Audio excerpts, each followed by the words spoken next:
Right, let me have a look. Decent story still in here. It should be. Spies like us. Mm. Here we go. Roll out 2 smoking barrels. Brilliant.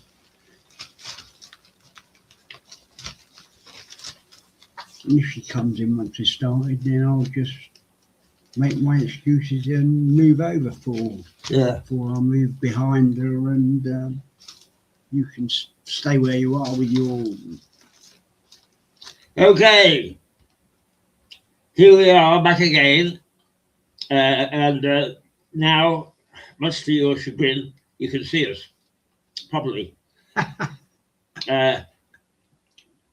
Our guest still hasn't arrived, but then, you know, after 10 years of this, it doesn't surprise me half the time people have no sense that television is immediate. If you don't get there on time, the time is gone. You can't sort of say, I'll do it in half an hour. That's it, unfortunately. Not manwana. No manwana. No. And that's not a naughty word. Trust me on that. Right. Okay. Right. Now, Freddie, you're Teddie. Sorry. You're Freddie? Who's Freddie? Well, oh, it's in my pocket. I actually, strangely enough, I knew a guy. I haven't heard from him recently, and I suspect that he's died. That he had Parkinson's rather badly. Oh, I'm sorry. And in fact, when I wasn't too bad, he was as bad as I am now. Really? Yeah. So, I mean, I'm so determined not to go too soon. You've got me for a while, I'm afraid. But good, thank God for that. Blimey. But Parkinson's can do dreadful things to you because it weakens the immune system. That's the problem. Oh, right. Yeah. Okay. That's why I don't get onto the scooter when it's pissing down with rain, because if I get drenched, I might die at the wheel. As long as it's not under the wheel. I had a friend of mine actually that died. He was on a mobility scooter in Peacehaven when I lived down at Meridian Court, and we had the co-op right at the top in the Meridian Centre, and can't remember his name now, but anyway, off he went up the hill, and literally the mobility scooter flipped over, and it was a big heavy one. It used to be more like a motorbike than it was, and he just landed on top of him, and he never recovered. Really? Exactly. Well, that's happened to me a couple of times. I've been pitched into the road, and luckily the drivers were pretty aware and stopped and helped me up, put me back on the scooter. Beep beep, off I go. Yeah, and you off you go again. Yeah, it's amazing, but they couldn't literally pick the scooter up. It was that heavy. Really was. Yeah, mine is. Yeah.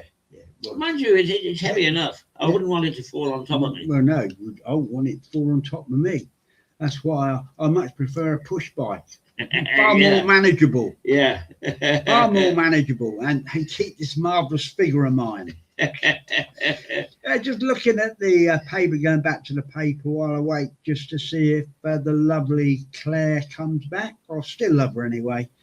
London, yeah, roll out the 2 smoking barrels. There we go, Vinnie Jones and Vinnie, yeah. And Jason Statham. There you go. There's the picture.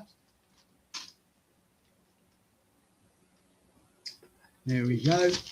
And what are they doing anyway? They're reunited for another all-action movie. Oh, wow, brilliant! The pair are once again working with Guy Ritchie, who directed the 1998 crime caper 2 Smoking Barrels and its sequel Snatch. They are filming Viva la Madness, a follow-up to the 2004 hit Layer Cake. Yeah, that sounds quite nice. Pass you a bit of Layer Cake. Which starred, of course, Daniel Craig, aka 007. Uh-huh. No More. Down, down, down, down, down, down, down, down, down. Yeah. And also,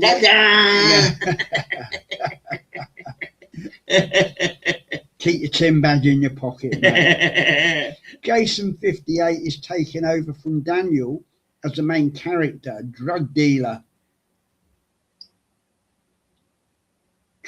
Double X, and is also producer.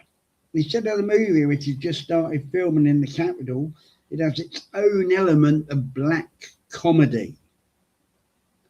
Former Wimbledon and Leeds United footballer Vinny could be seen fall into the ground after his character took a bullet. Oh, well, it went with a bang at least. With Jason in the thick of it too.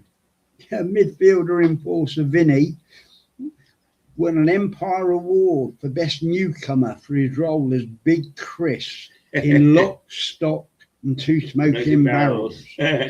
Yeah, he quit football in 1999 and obviously started in the film business where he's been ever since. And he's also starred in Gone in 60 Seconds, Fella Hardman Jason, also famous. It's also famous for the Fast and Furious franchise. Here we go. And so, yeah, that'll be interesting. Yeah. That the two guys are back together. You know, I know when I go through the papers, I read all this showbiz stuff, but it just keeps me up to date at the same time, as well as hopefully entertaining you lot. If you have any other suggestions, guys, just blog us in on the blog. There's the blog running. The trouble with that show business stuff is it's a bit like social media. You never know what to believe.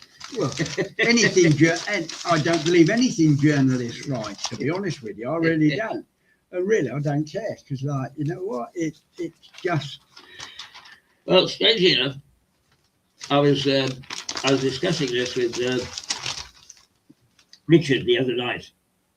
Yeah, our legal the other day. Our barrister man. And we both envy the days of Harold Evans at the Sunday Times. He was a most innovative editor, a really good editor, and that's when they had their eyewitness news. They had investigative reporters who would disappear for months on end and come up with a blockbuster of a story. I knew one or two of them, actually, because a couple of them were in Northern Ireland, went to Northern Ireland. Oh, I know, yeah. Got involved with, Ulster TV. And so on, yeah. Ulster TV. And he agreed with me that was a golden era. But he had one article, and I said, this is something that we'll try to replicate. I said, I should talk to Teddie on Mirador, and that is other people's Sunday lunch. They used to have an article, other people's Sunday lunch. And so, for instance, you would write about what I had for lunch on a Sunday. Oh, right. And then all the other people around you that you actually converse with over the meal. So you might have on a regular basis roast beef on a Sunday, and then you find out that what I do is I have cheese on toast or whatever. Yeah. And write about it. That's what other people are doing. Yeah. Oh, right. And it was a great feature. Harold Evans was one of my heroes. He's a great man. And he was doing extremely well at the Sunday Times, and guess what? What? Rupert bought it. Oh, blood! Yeah, I can imagine. Yeah. I mean, I know just how ruthless Murdoch can be, because I was working with, not for. I have to be very careful. I never worked for Dow Jones. I was on a consulting basis from CNBC, making sure that their journalists could write and broadcast. because of course it was an old text thing. And then one day it was announced that Rupert had bought the thing, and it was all end. Oh, And right. strangely enough, one of my really good friends, who was a brilliant journalist, absolutely brilliant journalist, and is now in Washington, DC, and he popped up on Facebook or something I saw the other day, and I thought, I asked Randy whether he would do some stuff for Mirador, and then I forgot about it. I'm going to go back to him because he's the sort of guy that, for instance, was invited whenever the Treasury was going to make an announcement. There are only a handful of journalists that are invited in, like the creme de creme. And they have to make a decision about the story within about 30 seconds of the announcement being made. So we're starting to get our top people back again. Rather great. Actually, talking of that, I think what we're going to fill the last bit of the show with is talk about you. Oh. Now, from everything you said, I said to you the other week, I said something about you being in television 35 years, just because it had been mentioned. Then you said, oh, no, try 50 or 60. Yeah. so Keith, for our viewers out there, where did it start? Well, strangely enough, I've just been talking to the AI thing, because they're writing a book about me, and we can put it down into segments, really.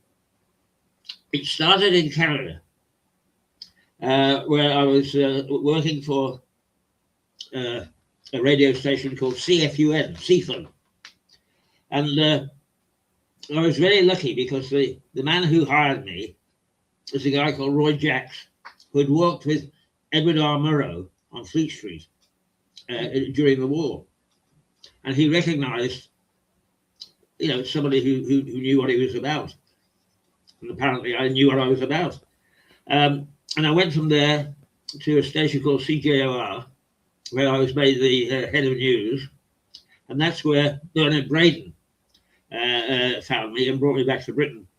Can I just take you back? Yeah. So how did you get in to what you've been doing now? Persistence. Yeah. I was working. I was freelance with the CBC, Canadian Broadcasting Corporation. Yeah. Canada's equivalent to the BBC. Yeah. And I used to do something called Pacific Sports Final. Yeah. And I did all the non-Canadian sports: football, cricket, rugby, and so on. I wasn't allowed to do baseball or American football or anything of that sort, because they figured that the Canadian accent was necessary. But with overseas sports, they didn't mind the English version. And that's how I really started and learned my trade. And by God, did I learn it, I'll tell you. Because there was great resistance to using me. So you didn't have any sort of where you went in and learned just as just freelance without being paid. I mean, I did. I did it about a year before. Yeah, you did. About a year then. Yeah, and then you got into as the sports reporter for the English news. Well, I did the sports reporting on a freebie basis. Yeah. Well, I was learning the trade, and whoops, hang on.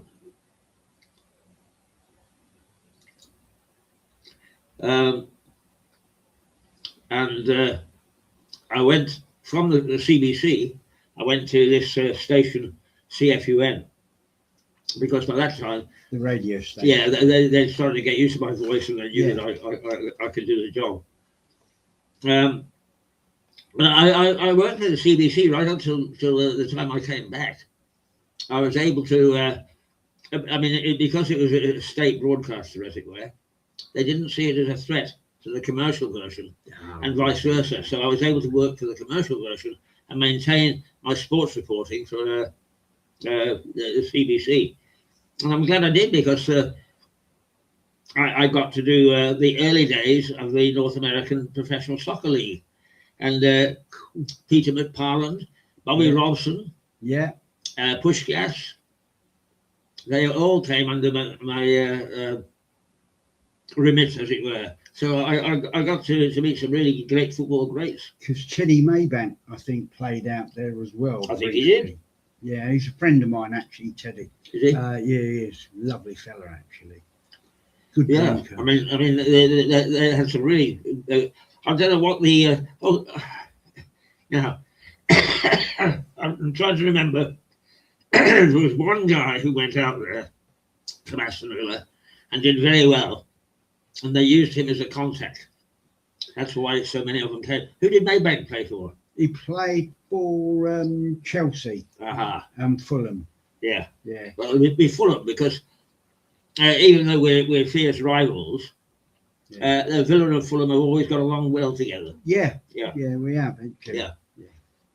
Yeah. So, but anyway, from there I came back here and went to Birmingham, where I opened up. It didn't exist at the time. BRMB. Oh yes, indeed. I know the radio station. I DJ'd in around the Midlands for 8 years. Oh right.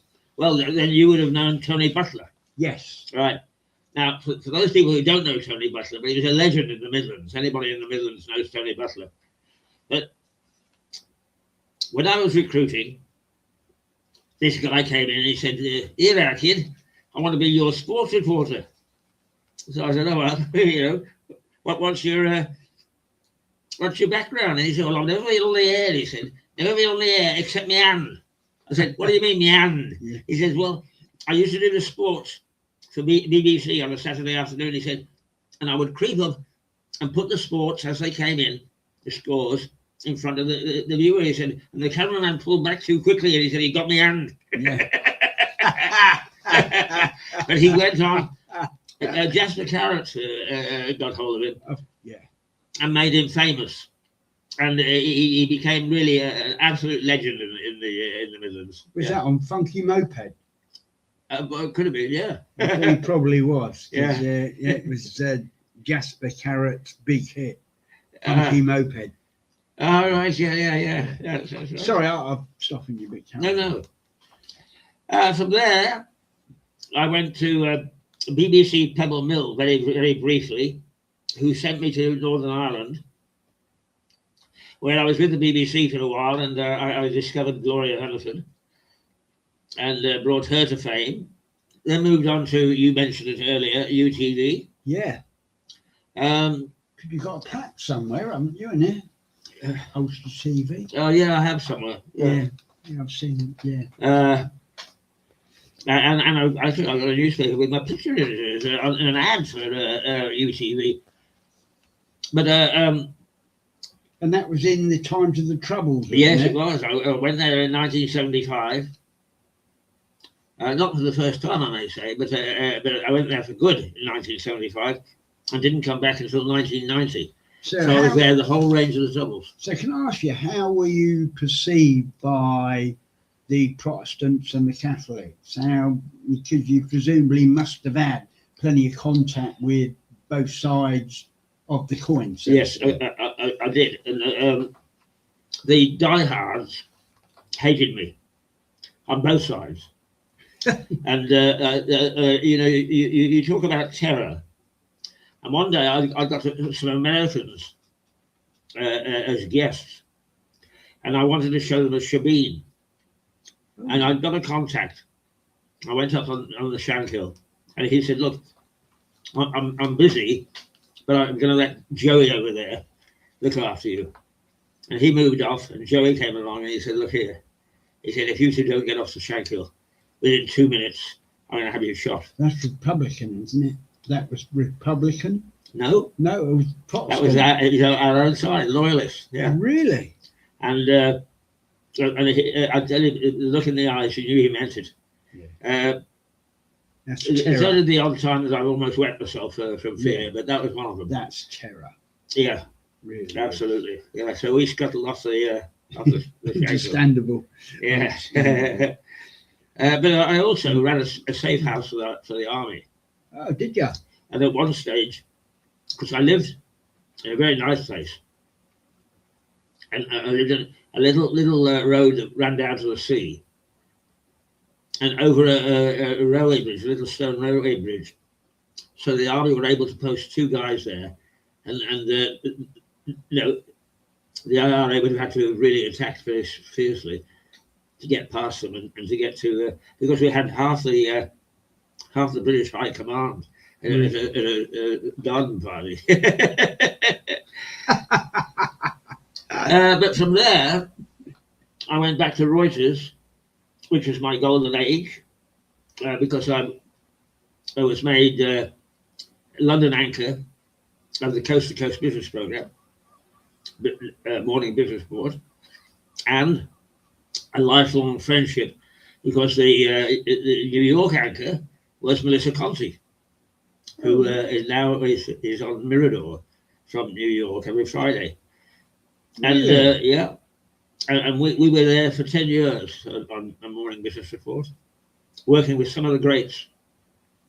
And we did very well together. We bounced off one another very well. I didn't meet her for years. We only saw one another on the camera.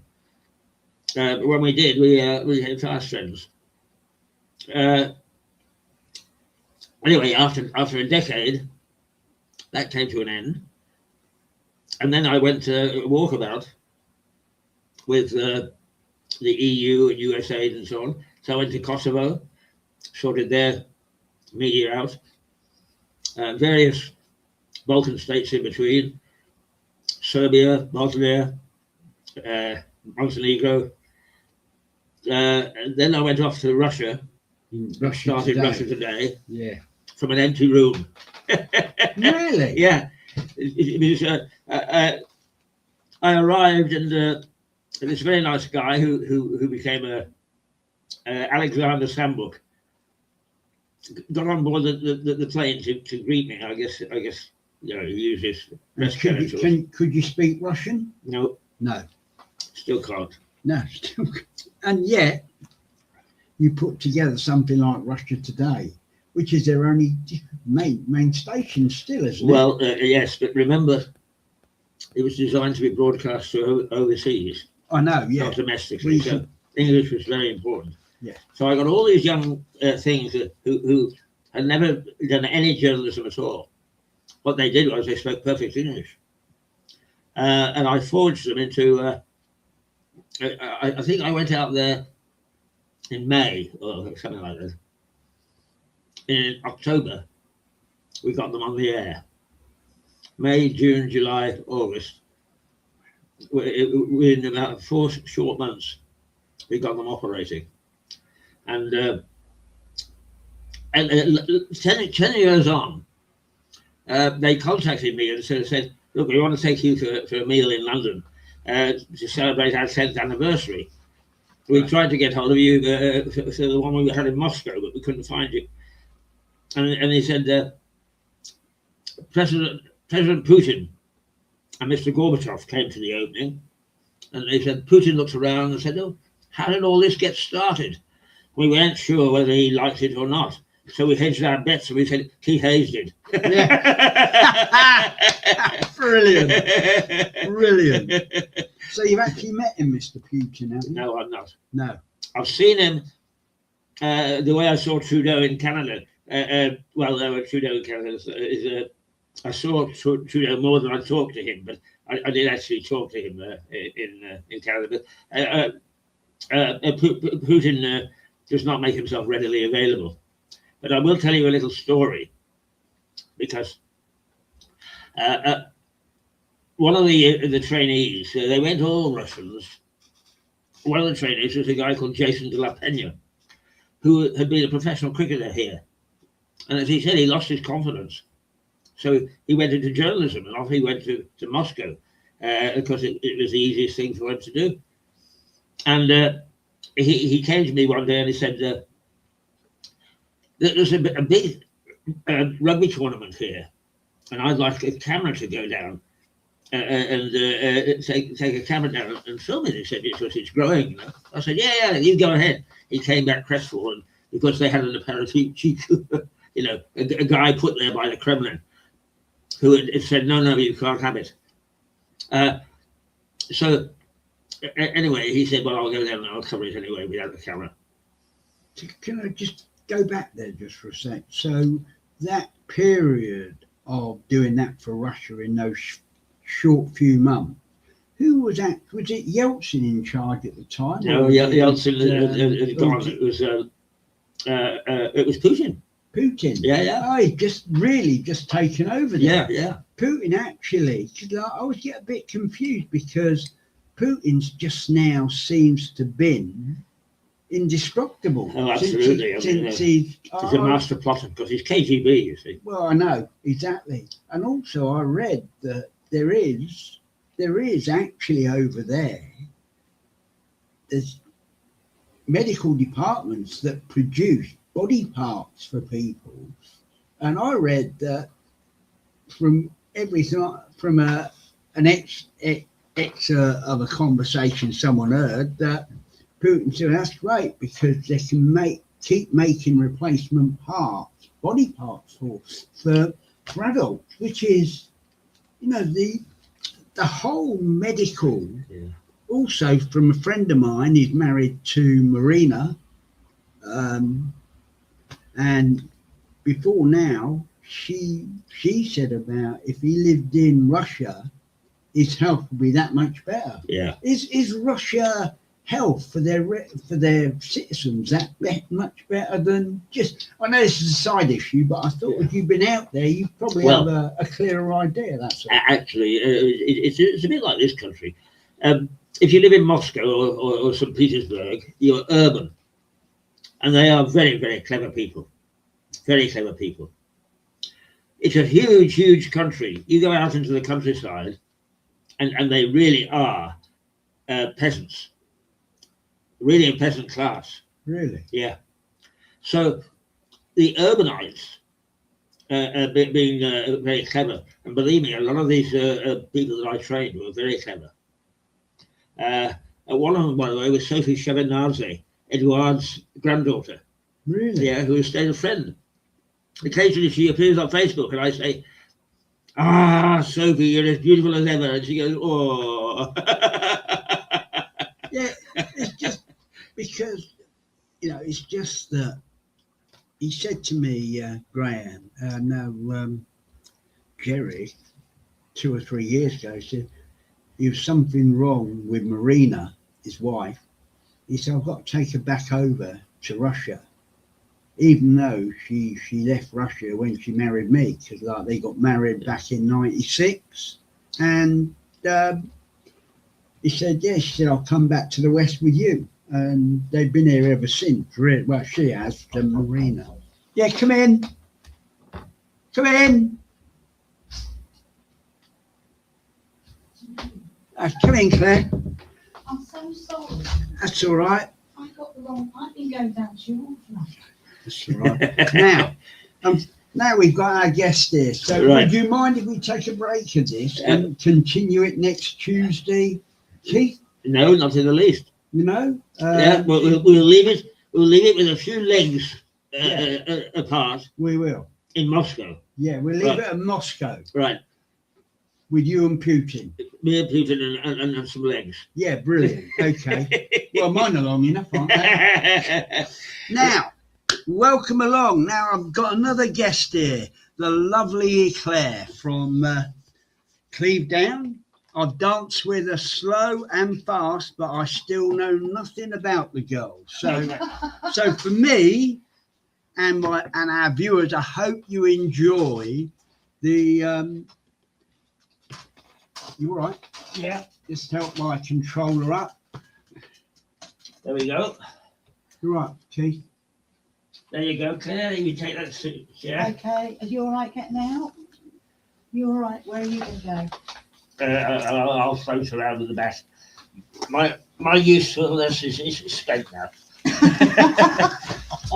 So we'll continue Keith's journey next week. That sounded interesting. Oh, it was. I'm sure like you are. There you go.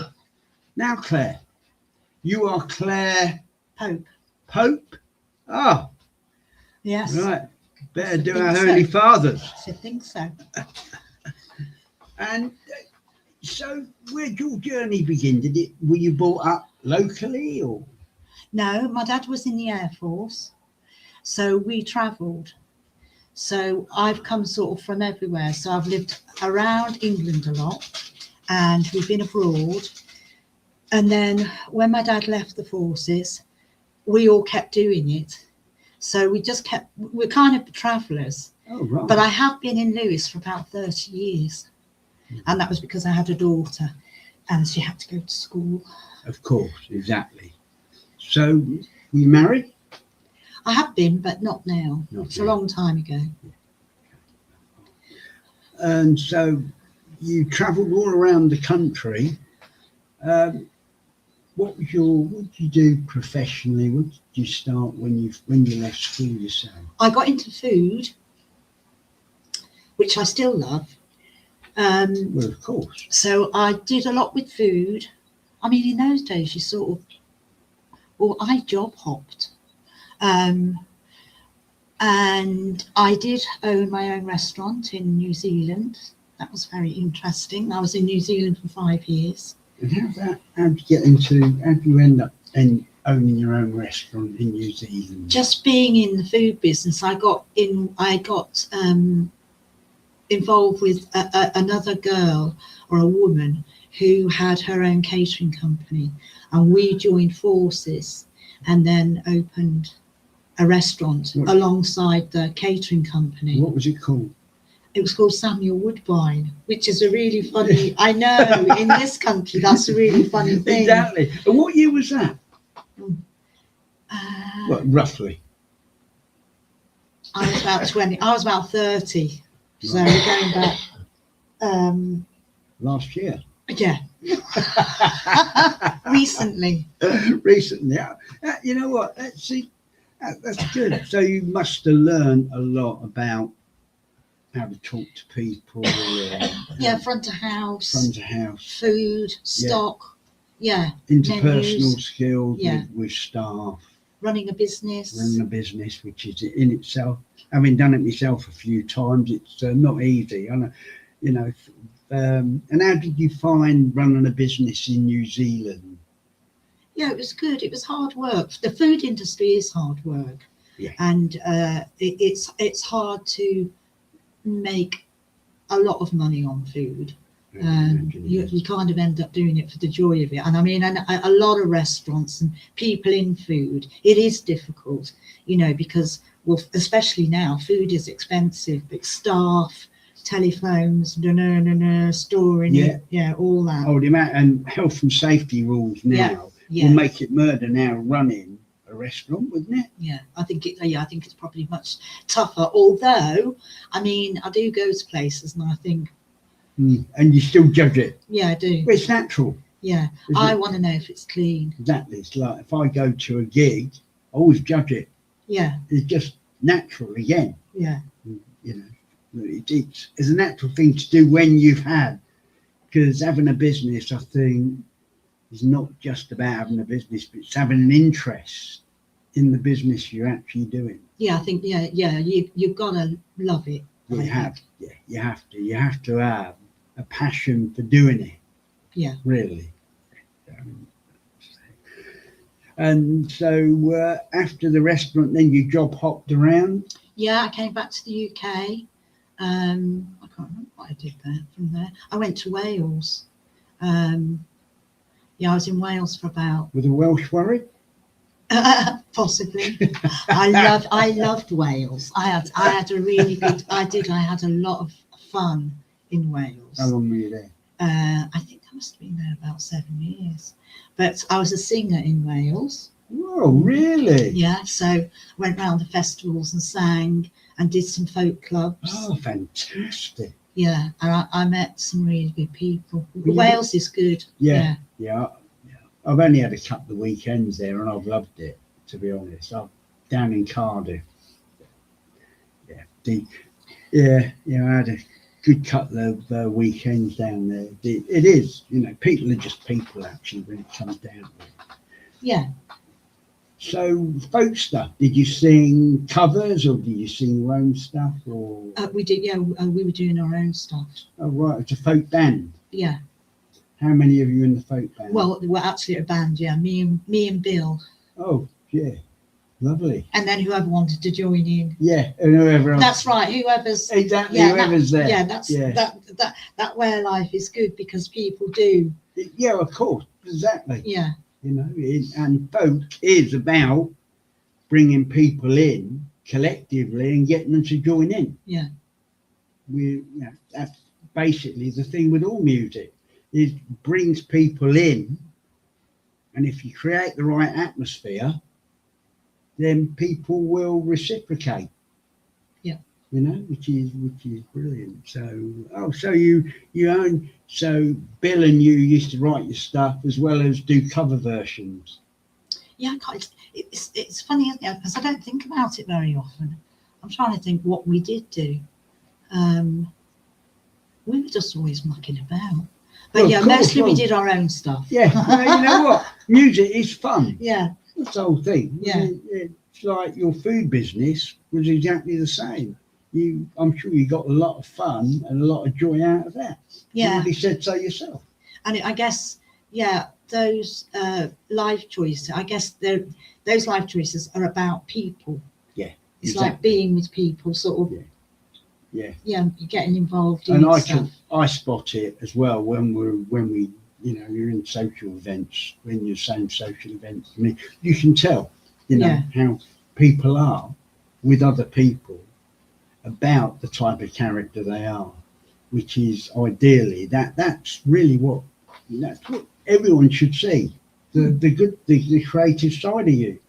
Yeah, the creative side of us. Which there is a creative side there, I know, which I'll mention later on, actually. So, after Wales and the Folk Club, what was next in your journey? I had my daughter. Boy. So that was big, and I've always been a single parent. So we were in Wales for about another 2 years, and then I took me and my daughter to the Isle of Wight. And what's your daughter's name? Hannah. Nice. And then to the Isle of Wight. Yeah. And you stayed there Yeah, we were there for about 6 years. Yeah. And then we went back to South Wales and worked on a farm. So where in Isle of Wight were you? I was in Ryde. In Ryde, yeah. Oh well, that's So what's she doing now, your daughter? She's a mum, a full-time mum. Single? Yeah. Oh well, she's continued the family tradition. It runs in the family. She lives in Peacehaven. Yeah. Oh well, Carl will be disappointed.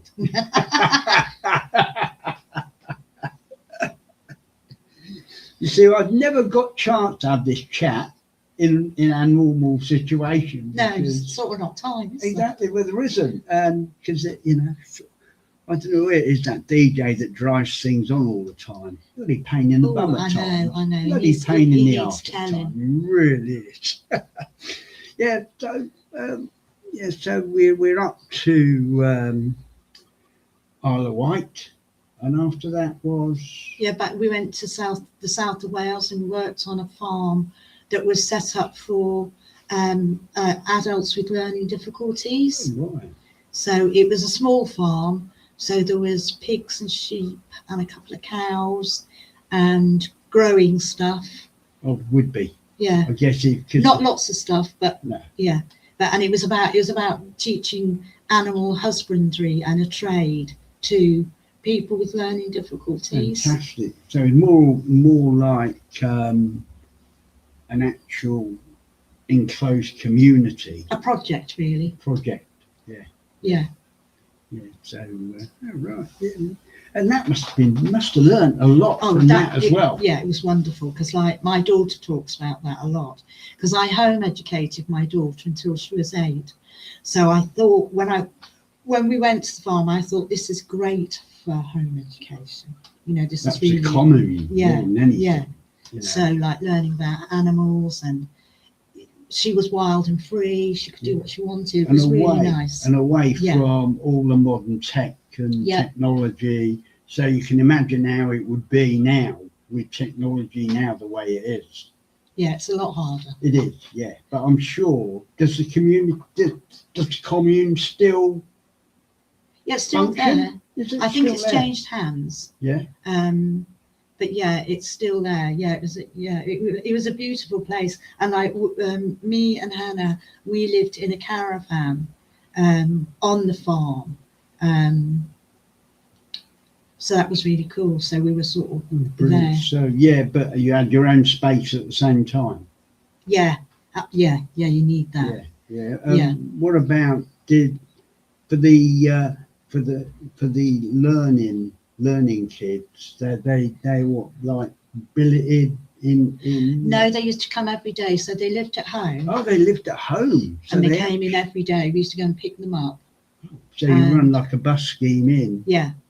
And like one of the things, like we all had jobs in the morning. I milked the cows and then mopped out the pigs. But at lunchtime, I would take, we would rotate it so that I would take 3 of the boys and we would go into the farmhouse and we would prepare and serve everybody's lunch. So everyone sat down. So there would be about 12, sometimes 15 for lunch. So we decide what we were going to cook. Yeah. Then we cook.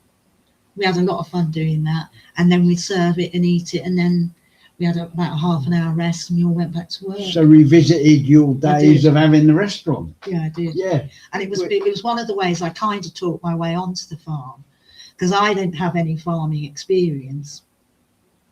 And the couple who owned it were saying, you know, in theory, but what are you really going to do? And I was saying, well, you know, I can cook, I can do other things, I can bring other things into this project, and I'm more than happy to do it. I want to do some things like that. Yeah. So and that you assisted the learning kid, Yeah. which is brilliant. Yeah. You know, that should be, and really should be more of that in the world, I believe. That, you know, just because you can't do anything on paper that can help organisations, they should still be able to think out the box. I think it's easy if you're just running a business yourself, because you can see a wider view. Yeah. I could always see to be able to use someone's skills without them realising. Yeah, it. that's right. It's finding someone's skills. Exactly, and that's the whole point, is that too many people on larger organisations, which is really why I stopped working for organisations. I thought it was just easier working for myself, because, you know, I thought I was a lot smarter than some of the bigger boys, because I had the vision to look around and just see how the business runs. And you find somebody to do part of your business, then you can create a role for the right person coming in who's got the skill. Yeah, it's about heart and soul, I think. It is, yeah. And of course it's a love of, you want people as well, especially food, learning, you know, communes that can actively bring, if not definitively, to the centre for all around the other jobs that they're doing. So you're perfectly correct, you know. Yeah, well, I mean, when you're doing one thing, you're usually learning another. Of course. Do you know what I mean? Yeah, I do. You Yeah. learn timekeeping, how to get on with one another. Exactly. You know, how relationships work, all of that, plus all the animal stuff. Well, from what you said, you've already had those interpersonal skills of blending in with other people and accepting people for being different to you, but at the same time having a function, really. Yeah. You know, as someone once said to me, it said, that's why I never worked at marriage, Teddie, because you never had the skills for interpersonal skills. In business, you're very good, but your personal skills in relationships are useless, which I tend to agree. And you asked my oldest lad, he said definitely. He definitely agree. I can tell you that for sure. yeah. It's so much so he's never got married. My oldest boy. Oh, No, wow. no, he hasn't. No. Right. But he's got a nice life in Thailand. So he said, Oh, okay. he said, I'll just spend my time partying. But that's another story. So, you know, all this stuff is important in life, you know. I mean, how relative it is now, I don't know, because I'm not in the workplace anymore. Really. I know. I think it's harder now. I think so as well. I think do. so. I know, because my daughter talks about it. And like I say to her, And what's your daughter say about it? Well, she I say to her, you can't do like for like anymore. It's not like that anymore. Like I can remember moving around and like I had 10 quid in my purse and I just thought, I hope this works out. And we've all been there, I think. Yeah, I think we've all been there, really. And I don't think it's the same anymore. Right, isn't? No. There isn't the same experiences to be had or to be as free. Well, no. That's the other thing. Your 70s and 80s were fantastic. Like, it's easy just to pick your bags up and just clear off and move somewhere else. And always, I've never had a problem finding work when I was younger. You know. Yeah, you could pick stuff up. And I mean, you see, it's so different now because people can pick stuff up and you're working 2, 3, 4, 5, 6, 7 jobs, you know what I mean? And it's gone crazy because people still can't live on it. No, and like I know when I used to move around, I mean, I wasn't moving into luxury apartments or anything, but there were places to live. Yeah. Oh, yeah. On the whole. Yeah. You know what I mean? And you could I do, yeah. £20 deposit or it was a manageable, doable thing. The good old days. I know, because the good old days. Because people weren't earning more than 70 quid a week or £100. It had to match, and it just doesn't match anymore. Now you can't even rent a private flat for less than 300 quid. I don't think. You know. I was chatting to a friend. God, no! There's no way. No, there isn't. Is there? 1,000 might. Well, even 1,000. Well, Lewis. You take Lewis. I mean, it's frightening. It really is for a week's rent. And it's all right. So all this stuff, all the stuff that you've done, you wouldn't get a chance to do now. I think no. I really don't think it's the same. After the Isle of Wight, then you came back. I came to Lewis. You came to Lewis. And Lewis, you what? Job hopping? I came and I worked for an elderly gentleman, and he had a big house, and he was really nice. So he lived upstairs, and me and Hannah lived downstairs, and it was just ideal. I was housekeeping. It was ideal for a single parent, and then that's where my daughter started to go to school. Oh, right, okay. And that's so after 8 years of home rearing, you then put her out into the mainstream. Yeah. So how do you think that helped her? Well, it was her decision. She said, I want to go into mainstream school. But she was really lucky because when we came to Lewis, there was a full-time dance school in Hove, which has now gone. And she was a very good dancer and a very good gymnast. So where was the dance school? Was that near the Hove station? No, it was down from Hove station. You know where they built the great big Tesco's? Yeah, I do, yes. It was opposite that. Oh, right, yeah. It was there. Oh, I know it, yeah. So I got in touch with them and they said, bring your daughter in for an audition. And I did. And she won a scholarship to go to a full-time dance school.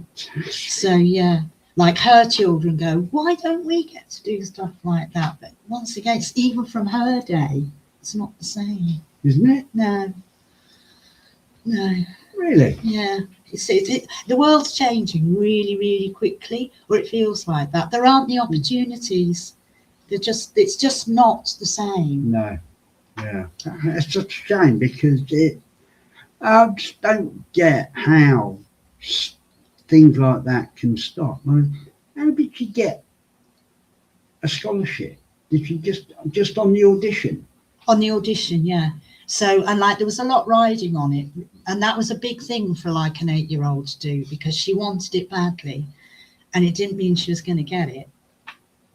And I really admired her, and she went and did it, and they said, right, you're in.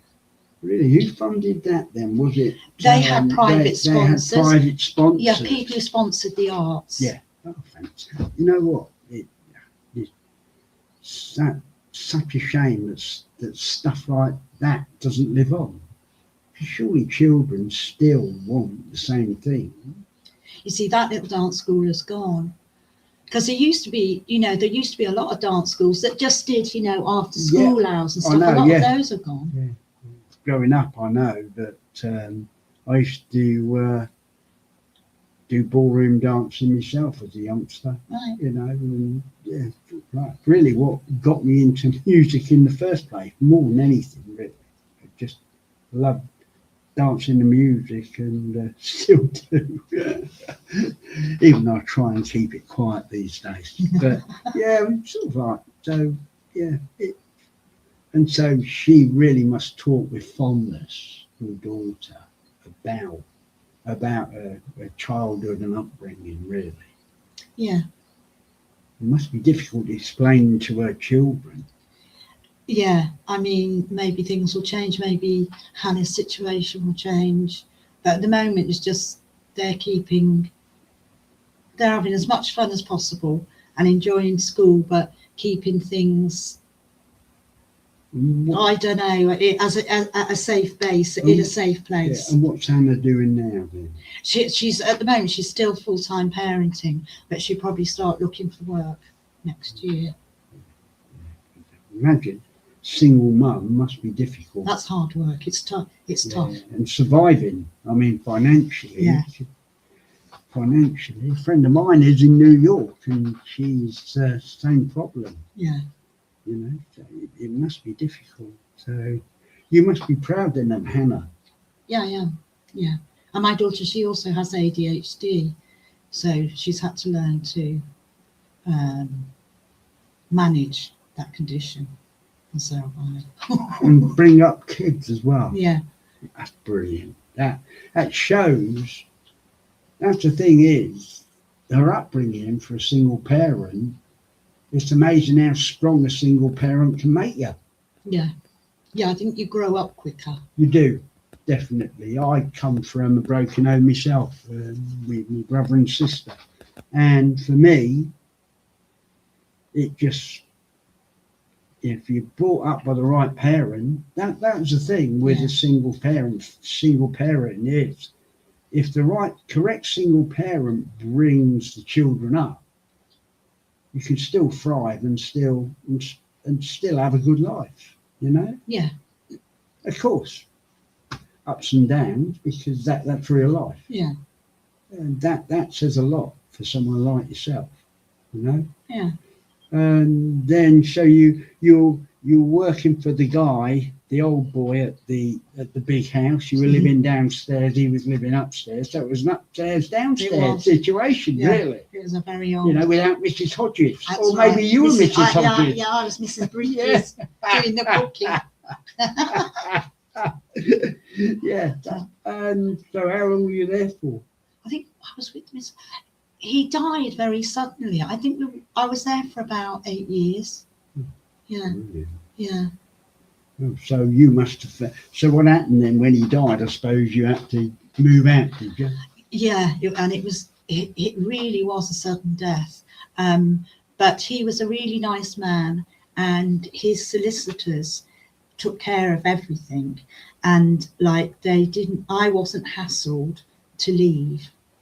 Brilliant. And he also left me about $3,000 in his will, which really helped me. Well, it would, wouldn't it? Give you a bit of a kickstart, doesn't it? Where if you've got to move out, then because that's about 20 years ago, then really. Yeah. Yeah. I would imagine as well. Lewis has always been expensive. Well, we managed to stay in Lewis because Hannah left the dance school and she went to school in Ringmer. So I wanted to try and keep us in the area, which we did do. I lived down at the Pels, back down there. Down where? By the Pels. Oh, You know right. Pels Pool? No. All right. No.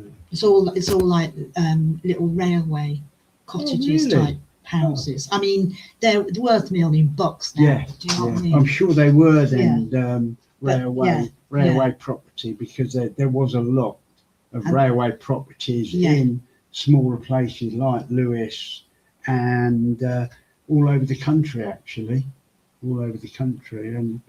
But you're right, these days, I suppose, no one stays around long enough in the job today to actually get a cottage from railways now. Oh no, no. You're like, they're all privately owned now and have gone up and up and up in price. Well, they're people's pension pots, and I don't know, it's all got a bit crazy. Yeah. Yeah. Yeah, so you ended up down there, down at the cottages, Yeah. down by, right, and then presumably, what, Hannah left home, did she? Yeah. When did Hannah leave? What age? She was actually 20, or maybe a bit younger, maybe 19. And she went to work away. And I ended up, because of the housing situation and everything, because everything was starting to get really tough then, because I remember the crash of 2008, and that hit a lot of people hard, and it hit me hard. It would. Yeah. That was the first real major financial crash since, probably the Gerard March and things like that. But so when, I just found it really difficult. So I moved in with a friend who had 2 children, and we said, well, we'll throw our lot in together. Do you know what I mean? Get somewhere to live. And we were all together. Her children were, I don't know, at 10 and 12. So me and Manjit, we were both working. So when she wasn't there, I was there for the kids, and when I wasn't there, you know what I mean? We worked it between us. Of course, exactly, yeah. So that there was a built-in child sitter there, so one of you could be out working, then the other would be in, and you could work it between you. And of course, it maintained the kids just growing up, really. That's right, and we were company for each other. Yeah. We had a laugh together. Yeah, you did things together, do you know what I mean? She was good, she really good fun, Manjit. But unfortunately, that didn't work out. And I ended up homeless. And then I was homeless. Before I came to Clevedown, I was homeless for 3 years, and I lived in my car in Seaford. Yeah.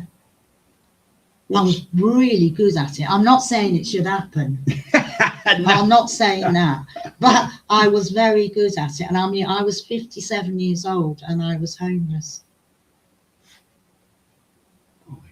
Yeah, so yeah, and I was. So what car was working. it? Yeah, what car was it? Oh, the first. Well, it was a Mini. I ended up with something like a Mini, but the first one was it was really old, and like, you know, automatic windows and stuff like that, they didn't work. And I mean, it was purely to get you there and back to work, not for living in. And I was thinking, I don't know what I'm going to do. And then it's thought, right, well, I'm going to get in the car. So I just made that work. And then I managed to get another car that was a more doable thing. So I was in that. Slightly more like more comfortable. square. More comfortable. So I was in that, and then I got a very small 10-foot towing caravan, and I lived in Barkham. Oh, that must be a bit more spacious then. When I got into a flat, because these flats aren't amazingly big, but I was like, it really did feel like a mansion. It really did. Yeah. But it was hard to do, and I just, you know, the homelessness and there's well, I mean, that is a growing problem. And I had that feeling, I could see that walking towards me, because like retirement age had gone up, jobs were still difficult, do you know what I mean? And just keeping them, you get older and tired. But I did work all the way through, which was that was the lifesaver, because I could eat, do you know what I mean? You could survive. Yeah, I could survive. You could survive and maintain some sort of existence. Yeah. That's really what I'm trying to say. Which Yeah. I can say that I've been there. I've had a couple of years living on a boat, from a small cabin cruiser to a yacht, and but still, even the yacht was small, to be honest. Right. Yeah. Yeah. I can imagine. You Yeah. know Then what? they are. I mean, cabins, you say, oh, you've got double cabin, but it's only about that wide. Yeah, so I know exactly. I know Yeah. You exactly have what to you mean. learn to live that way. Yeah, become minimalistic, don't you? Really? Yeah. Yeah. That's right. Yeah. Keep it You know. simple. Exactly, just keep it. Yeah, and I've kept it simple all my life, simple and stupid. That's about my level. Yeah, so it's so from there. So that must. How did you get out of the homeless spot then? Did you actually apply to the council? I did everything, and there was just nothing. At the time, I'm not sure how they do it now, but it was not. They were not good, and the way you were spoken to, because at that time they were still treating you like if you were homeless, it was something you'd done. Yeah. It wasn't that you couldn't afford stuff. Well, no, it was something wrong with you. And you've done it on purpose to try and get a council flat. And yeah, I mean, I know. you're like, oh, for goodness sake. Exactly. But that's how you were treated. And that was like a real catch-22, because being homeless is bad enough without people Judging pulling. you. That's pulling that sort of nonsense on you. Yeah, you shouldn't have it, especially from people in authority. No. You know, because it just shows up the whole system for what it is. The system is, if you're homeless, it's basically all the authorities say, well, you made yourself homeless. And you're right, it's true. And having that said to you, that those were the things that broke my heart about being homeless. You know, that's what I would cry myself to sleep about, was that sort of treatment. Yeah. You know, I was just like, what have we turned into? I know. Yeah, my sentiment, that has always been my thought about it at all. You know, I mean, I had that couple of years on the boat, and people said to me, how the hell did you get back in? I said, well, because when I first moved down from London to Brighton, after 2 years, I got myself on a housing list while I was still housed somewhere else. So I didn't have the rancor of being looked down on, you know? Yeah. Because in my life, I've never had anyone look down on me, because I get the hump. Well, everyone should, you know, as you get older, you're proud. So because of what you've done in your life. Yeah. Everyone should be proud, really. You know? This man behind us, Keith, I mean, you know, he's proud of what he's done. Yeah, Keith's done a lot, haven't you? Yes. Yeah, done that. Yeah. Exactly. But more of that next week. So tune in next week, Mirador. So, and then you got you went straight on to Cleve down from there. Yeah. I managed to get in here, and I was really, really lucky. And that's 6 years ago. Yeah, I moved in when I was 60. Oh. So I've been here, and I'm 66. Wait, no, I'm 67. It's 7 years ago. 7 years. Yeah, you've edged me out. I'm behind. Yeah. I'm behind. Yeah, you're a newbie. I am indeed. Yes, indeed.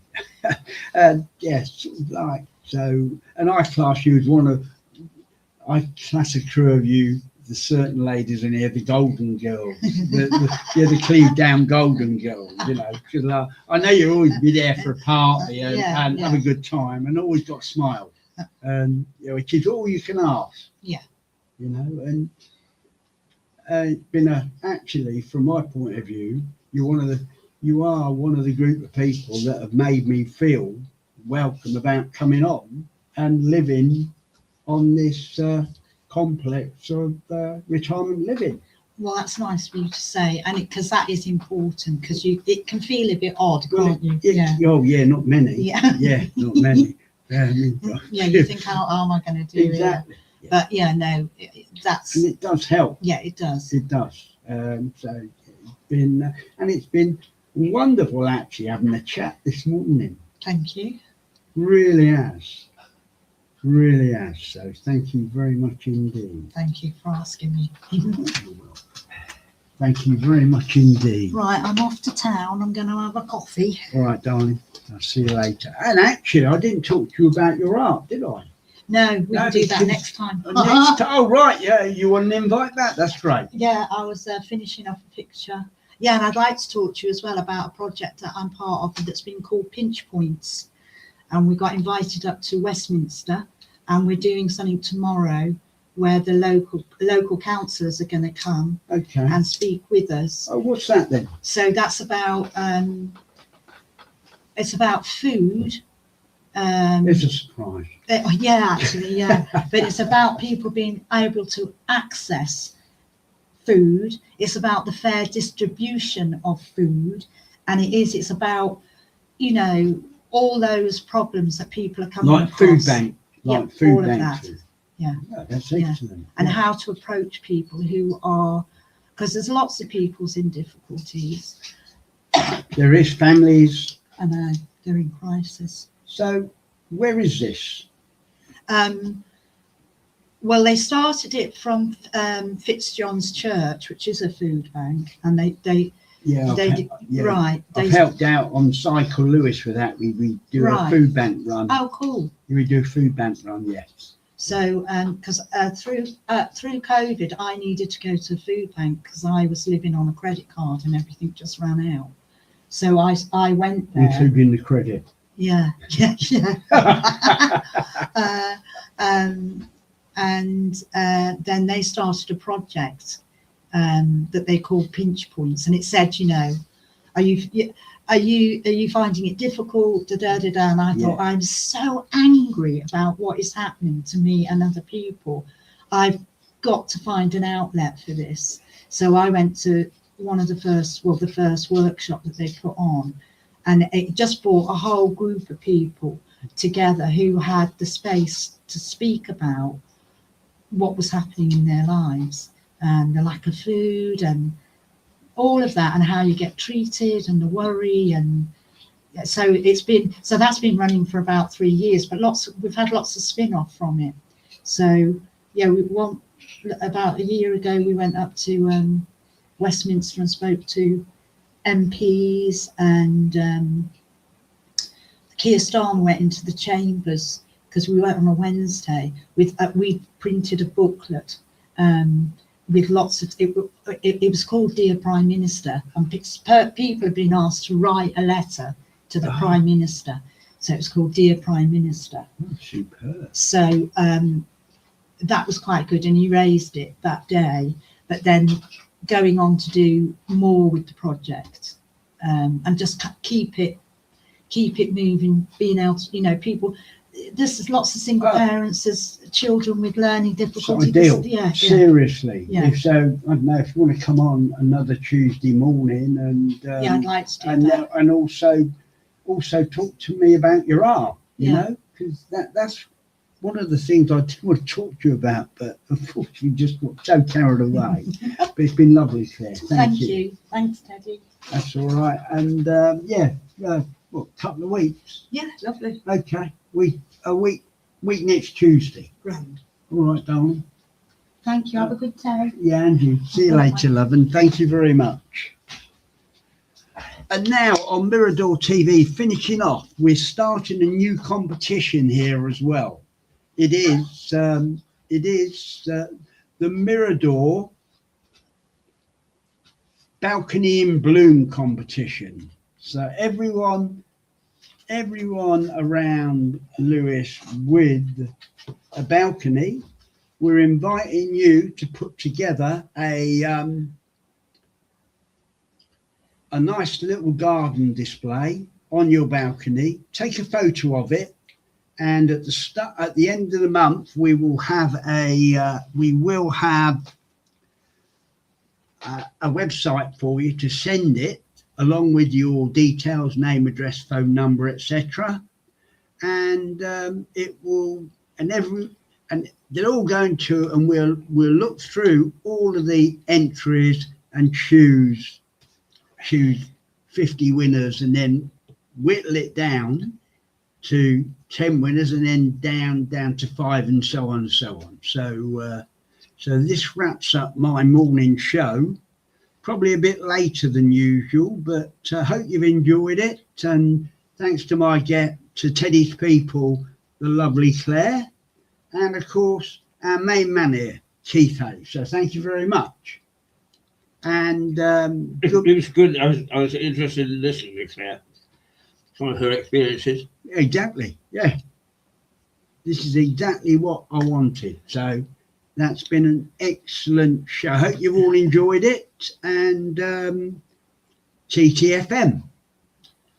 Right, yeah. And that's a wrap. That's a wrap. Toodles.